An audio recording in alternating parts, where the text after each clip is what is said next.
Voilà, à tout le monde.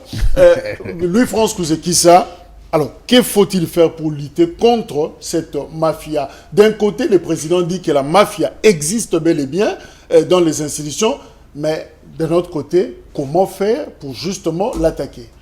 Oui, il faut arriver à dire à Patrick Lokala d'être conçu. Ça ne me concerne pas. Chacun fait sa part. Écoutez, quelle est la politique de gouvernance qui repose ou qui fonde l'Union sacrée aujourd'hui? Parce que vous voulez que nous puissions improviser la manière de mettre fin aux mafias. Mais il faut commencer par interroger la politique qui est mise en place pour gouverner l'État. C'est en fonction de cette politique que nous allons interroger les secteurs. L'Union sacrée est venue, pour certains, sécuriser les postes, pour d'autres, donner les postes.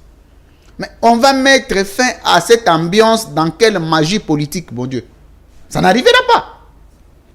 Parce que quand le président de la République entre en fonction, la première des choses, il dit au peuple pendant la campagne électorale, voici ce que je ferai, voici ce que je ferai, voici ce que je ferai, c'est comme je le ferai. En 2028, je ferai ceci, je ferai... Ça, c'est la campagne électorale. Vous arrivez vous êtes une fois élu, vous prenez cette campagne électorale, vous transformez ça en un projet de gouvernance. Vous soumettez au Parlement, une fois adopté via le gouvernement, c'est ce programme qui est adopté. Pendant les 5 ans, le quinquennat de votre gouvernance, nous, on ne peut plus venir vous dire ce que vous devez faire parce que tout ce que vous devez faire est écrit. Ce n'est pas de la magie, il ne faut pas aller à Sorbonne pour comprendre ça, c'est clair. Mais si vous-même, vous n'aviez jamais prévu ce que vous devez faire pendant 5 ans, maintenant, c'est aux journalistes de commencer à dire qu'est-ce que le président doit faire pour mettre fin aux mafias. Mais, écoutez, ce que nous allons faire, c'est des suggestions. Ça se limite sur le plateau et puis à la population. Alors, faisons-les rapidement. Comme ça, Patrick va compléter et puis nous allons évoquer... Je ne pense pas que le temps d'antenne est partagé équitablement. Faut pas se plaindre. Je n'ai pas la culture de me plaindre, mais j'ai la culture de rappeler. Ok. Vous avez encore la parole. C'est un verbe qui a compliqué mon co-débatteur. Vous gardez encore la main. Faut pas se plaindre, cher ami. S'il vous plaît, vous gardez encore la main, oui. Et donc, au-delà du fait qu'il n'est pas conçu, il est capable d'arracher même le minute des autres. Et ça, je le faisais remarquer aux téléspectateurs. Là n'est pas le problème. Mais je rappelle tout simplement que il faut que le président de la République nous rassure que nous n'allons pas regretter pour lui avoir donné les mandats. Il faut 1 minute de méditation.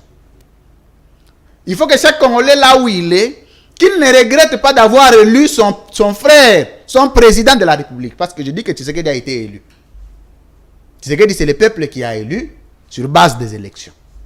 Mais qu'il n'amène pas le peuple à regretter le sort des résultats des élections. Parce que les 5 ans ici, si aujourd'hui c'était la fin du mandat, on interroge n'importe quel meilleur communicateur de l'Union sacrée pour dire ce que le président aurait fait à 3 ans. En des termes clairs. Ici, nous ne venons pas dire qui a combien de femmes, qui a combien d'enfants, qui a combien de maisons, qui a combien... Là n'est pas notre problème. Moi, surtout, je n'ai pas la culture d'entrer dans les vies privées des gens. Non. Moi, ici, mesdames, messieurs, c'est la gestion de l'État. Vous gérez bien, on le dit. Vous gérez mal, on le dit. Et on se limite là. Votre vie ne nous concerne pas. Okay.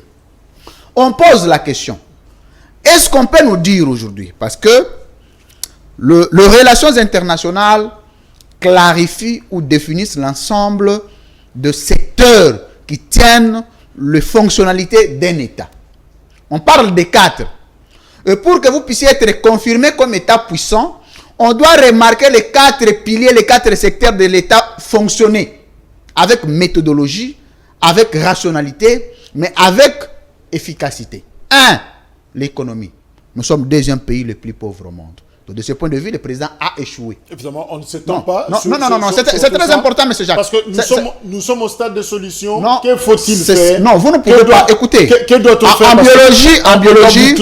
En biologie, on dit n'attaquez pas la maladie si vous ne savez pas son agent causal. Et le jour où vous identifiez l'agent causal, vous attaquez l'agent causal, vous verrez la maladie disparaître. L'agent causal, c'est que nous partons de mauvais secteurs de la vie sociétale. L'économie, la sécurité. 13 millions de morts pour un État un État, 13 millions. Le renseignement. Mais on vous dit qu'il y a des gens qui quittent Rwanda qui viennent opérer en RDC. Quel est le travail qui s'est fait au niveau des frontières? Les frontières passoires. Comment toi tu peux quitter le sol congolais, tu vas franchir le sol américain sans savoir le mobile et le motif de ton entrée au sol américain? Monsieur, qui es-tu? Mais au Congo, tous les voisins ont dit, on se plaint même. Oh, les voisins nous agressent. Mais les voisins entrent comment? Et donc, il faut qu'il y ait... Moi, j'aurais suggéré, j'ai une suggestion parce qu'on nous dit qu'on ne propose pas. Je ne suis pas l'opposant du président, mais j'ai une suggestion à lui faire.